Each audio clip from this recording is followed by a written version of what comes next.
મારા બ્રધરનું નામ સંજય પ્રતાપસિંહ મૈડા છે. જે કેમિકલ કંપની છે ત્યાં આગળ લેબ ટેકનિશિયન તરીકે 15 વર્ષથી જોબ કરે છે અને બરોડાથી અપડાઉન કરતા હતા. એ પહેલા જ દિવસે એક પૂજારીભાઈનું મૃત્યુ થયું હતું અને ત્યારબાદ આઈ થિંક મારા બ્રધરનું આ બીજું મૃત્યુ છે અને હજુ પણ હોસ્પિટલમાં 3 થી 4 જે કર્મચારીઓ છે એકદમ ટિપિકલ કન્ડિશનમાં છે. મારા ભાઈએ વાતચીત પહેલાં તો મને પહેલા દિવસે એમ કહ્યું હતું કે ભાઈ હું બચી ગયો, ઉપરવાળાનો આભાર.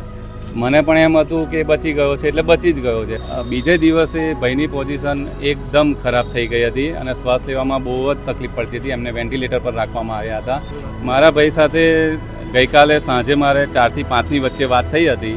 એ ભાઈએ મને એમ કીધું હતું કે મારે જમવાનું ડૉક્ટર સાહેબે કહ્યું છે તો જમીશ. તો હું માનસિક રીતે એવું વિચાર્યું કે મારો ભાઈ રિકવર થશે, પણ કુદરતનું કરવું કે હું જેવો મને 5 વાગ્યાનો ટાઈમ પૂરો થયો બહાર નીકળ્યો અને ભાઈને વેન્ટિલેટરની જરૂર પડી, એને CPR પણ આપવાની જરૂર પડી અને 1 કલાક પછી એમની પોઝિશન થઈ અને ડૉક્ટરે મને સ્પષ્ટ કહી દીધું હતું કે કશું જ છે નહીં, ખાલી કૃત્રિમ શ્વાસ ચાલી રહ્યા છે. અંદરથી ઓર્ગન જે છે એકદમ ખલાસ છે ને એમાં ખાસ કરીને ફેફસા ઉપર આ ગેસની અસર થઈ છે.